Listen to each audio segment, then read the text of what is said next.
Alright, so usually I'm a determinist. I don't believe in free will. It doesn't make sense to me, so on and so forth, historically. But I'm a philosopher and I constantly think about the things I believe, examine, blah blah blah. I was just now reading the argument from self-control, which as a syllogism it goes this way. Sometimes I choose contrary to my desires. If sometimes I choose contrary to my desires, then sometimes I act freely. If sometimes I act freely, then determinism is false, therefore determinism is false. Now, my first thought was just if we define acting freely as the ability to act contrary to our desires, then sure, determinism is false. But that's kind of a straw man because most determinists don't say that we can't act contrary to our desires. They just say that if we do, we were caused to do so by something else.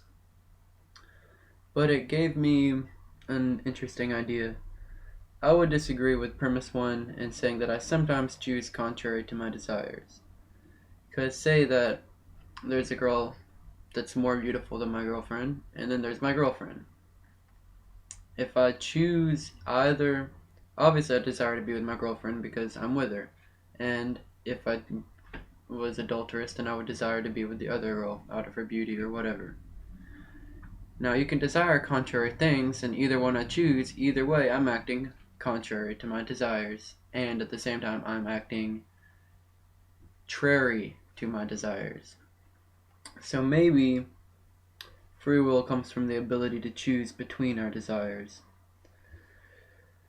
I guess I got this idea recently because I was reading about the criticisms of Maslow's hierarchy of needs, that we really can't say that our physiological needs are more fundamental than our needs for our social needs, and we can't say that that's more fundamental than our esteem needs. We can't put our needs into strict hierarchy, and maybe that's just because of our ignorance. Maybe in a couple hundred years we'll be able to do that. Maybe we'll be able to do that tomorrow. But until we can do that, shouldn't we be able to say that the ability to choose between our own desires is free will? What do you think?